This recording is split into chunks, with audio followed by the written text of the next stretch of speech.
Hello everyone, welcome to Amit CBSE academy. और आज की क्लास में हम डिस्कस करेंगे NCERT class 9th math chapter 1 की एक्सरसाइज 1.4 से क्वेश्चन नंबर 1 को डिस्कस कर रहे हैं। Classify the following numbers as rational और इररैशनल। यहाँ पे आपको कुछ नंबर्स गिवन है ना, कुछ नंबर्स गिवन है और आपको क्लासिफाई करना है इन नंबर्स को एज रैशनल, है ना, रैशनल और इररैशनल, है ना। ठीक है, तो ध्यान में रखिए कि जो रैशनल नंबर्स होते हैं, रैशनल नंबर जो होते हैं वो p बाई क्यू के फॉर्म में होते हैं, जहां पे p और q दोनों के दोनों क्या होंगे, इंटीजर्स होंगे और q की वैल्यू 0 नहीं होगी।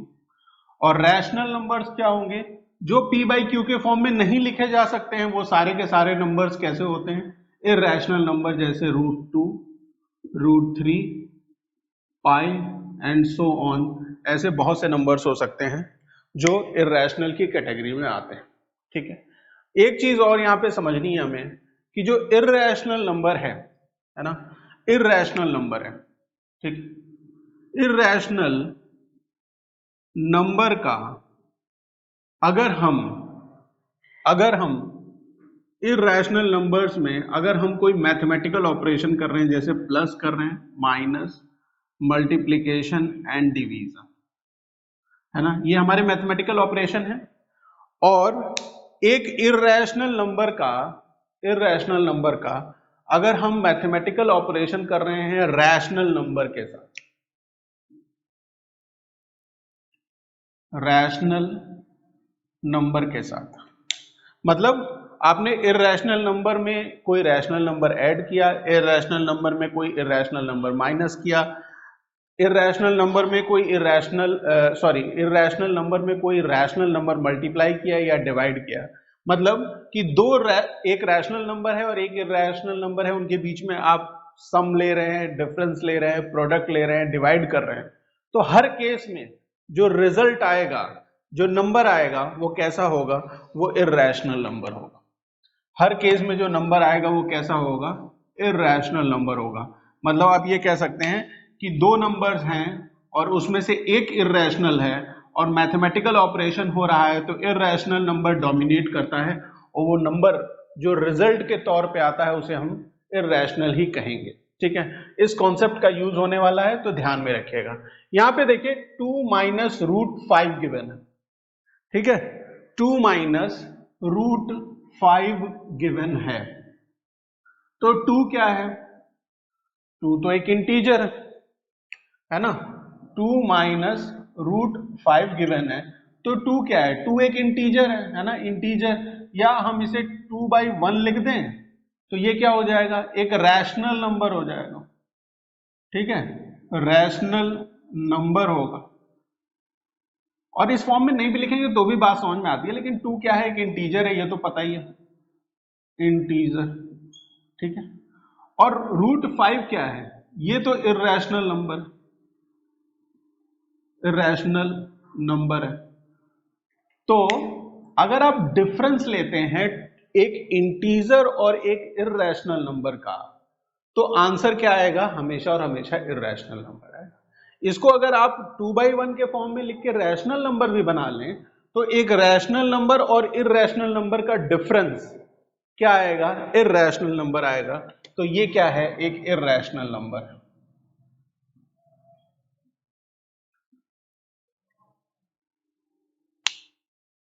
ठीक है, क्लियर है, ये कैसा है, एक इररैशनल नंबर है।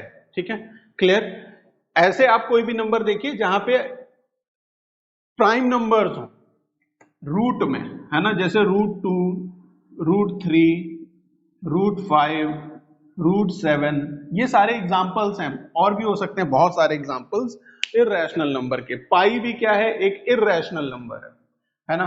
दूसरे में आते हैं, सेकंड पार्ट में, तो यहां पे गिवन है 3 प्लस √23 माइनस √23, तो 3 प्लस √23 माइनस √23, ये माइनस साइन इस ब्रैकेट के साथ जब ले लेंगे तो 3 प्लस √23 माइनस √23, ये √23 और ये √23 कैंसिल हो गया, तो अब आपके पास 3 बचा, और 3 को आप 3/1 के फॉर्म में लिखते हैं, तो ये कैसा नंबर है? रैशनल नंबर है ना? तो ये क्या आ जाएगा? ये रैशनल है, रैशनल नंबर है। क्लियर है? कोई दिक्कत? यहां तक कोई दिक्कत है ना भाई? √23 वैसे तो इररेशनल नंबर था, है ना? √23 वैसे क्या है कि रैशनल नंबर है, लेकिन √23 माइनस √23 कैंसिल हो गया, तो मेरे पास 3 बचा। 3 को मैं 3/1 के फॉर्म में लिखूंगा तो वो क्या हो जाएगा? एक रैशनल नंबर हो जाएगा। क्लियर है? यहां तक बात समझ में आ गई, है ना? आगे बढ़ते हैं। गिवन है 2 √7/7 √7, तो यहाँ भी √7 है, यहाँ भी √7 है। आप इसे ऐसे भी लिख सकते हैं, अगर आपको समझ में नहीं आ रहा है ना? अगर आपको ये चीज समझ में नहीं आ रही कि 2 √7 और 7 √7 को आप कैसे लिख सकते हैं, देखिए इसे आप लिख सकते हैं 2 × √7, और इसे आप लिख सकते हैं 7 × √7, है ना? कोई कंफ्यूजन नहीं होनी चाहिए। 2 √7 is same as 2 × √7, 7 √7 is same as 7 × √7। अब यहाँ पे √7 डिनोमिनेटर और न्यूमरेटर दोनों में है, तो कैंसिल हो जाएगा। √7 कैंसिल हो गया, तो मेरे पास 2/7 बचा, और 2/7 क्या है? तो बहुत तेजी से आंसर आएगा आपका कि वो एक रैशनल नंबर है, रैशनल नंबर है। 1/√2 नेक्स्ट, 1/√2 क्या है ये? 1/√2 देखते आप कहेंगे कि सर ये एक इररेशनल नंबर है ना? ये क्या है? √2 एक इररेशनल नंबर है, और √2 अगर इररेशनल नंबर है और वो एक इंटीजर को डिवाइड कर रहा है ना? Integer divided by irrational number, irrational number, क्या रिजल्ट आएगा? मैंने आपको बताया कि कोई भी नंबर हो, है ना, कोई भी नंबर हो अदर देन इररेशनल नंबर, उसको अगर एक इररेशनल नंबर सम हो रहा हो, माइनस हो रहा हो, मल्टीप्लाई हो रहा हो, या डिवाइड हो रहा हो, अगर एक इररेशनल नंबर है और दूसरा कोई दूसरा नंबर है अदर देन इररेशनल, क्योंकि अगर दोनों इररेशनल हैं तो हो सकता है, देखिए यहाँ पे ये भी इररेशनल था, ये भी इररेशनल था, तो ये रैशनल नंबर निकल के आ गया। लेकिन अगर ये यहाँ पे सिर्फ और सिर्फ √2 होता, 2 होता, तो उस केस में ये हर बार क्या होता? एक इररेशनल नंबर होता। 1/√2 है, तो √2 इररेशनल है, 1 इंटीजर है ना? तो 1 इंटीजर है, इंटीजर को इररेशनल नंबर से डिवाइड करेंगे तो जो रिजल्ट आएगा वो क्या होगा? इररेशनल नंबर होगा, इररेशनल नंबर। 2π, 2 एक इंटीजर है, पाई एक इररेशनल नंबर है। इंटीजर और इररेशनल नंबर का मल्टीप्लिकेशन भी क्या होगा? इररेशनल नंबर होगा। ठीक है? क्लियर है? एक बार और मैं एक चीज रिवाइज करवा देता हूं इस क्वेश्चन के पे बेस्ड, कि अगर आपके पास कोई भी नंबर है, कोई भी number other than irrational number, any number, है ना? एनी, जो नंबर आपने अभी तक पढ़े हैं, है ना? बहुत से नंबर्स और भी होते हैं जो आपने नहीं पढ़े हैं, लेकिन मैं यहां बात कर रहा हूं वो नंबर्स जो इररेशनल, चलिए जो रियल नंबर्स होते हैं, रियल नंबर्स होते हैं, उनको आपने दो पार्ट में डिवाइड किया हुआ है। एक तो आपका रैशनल नंबर है, ठीक है, और दूसरा क्या है? इररेशनल नंबर है ना? इस तरीके से समझ लीजिए, रियल नंबर्स दो पार्ट में डिवाइडेड है, रैशनल और इररेशनल नंबर। अगर हमारे पास एक कोई रैशनल नंबर है, रैशनल नंबर है, और इस रैशनल नंबर में आप अगर ऐड कर रहे हैं इररेशनल नंबर, या माइनस कर रहे हैं इररेशनल नंबर, या मल्टीप्लाई कर रहे हैं इररेशनल नंबर, या आप डिवाइड कर रहे हैं इररेशनल नंबर, तो हर बार जो रिजल्ट आएगा वो क्या होगा?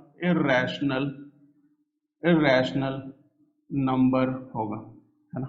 तो आप कहेंगे कि सर ये 1/√2 था, तो 1 को तो आपने इंटीजर कहा था, है ना? तो बेटा इंटीजर को हम irrational number, sorry, rational number के तौर पे लिख सकते हैं कि नहीं लिख सकते हैं? है ना? लिख सकते हैं। सारे के सारे इंटीजर रैशनल नंबर होते हैं या नहीं होते हैं? होते हैं, है ना? सारे के सारे इंटीजर्स क्या होते हैं? रैशनल नंबर होते हैं, सारे के सारे होल नंबर्स क्या होते हैं, वो भी रैशनल नंबर होते हैं। ये सारी चीजें पीछे से आ रही हैं, है ना।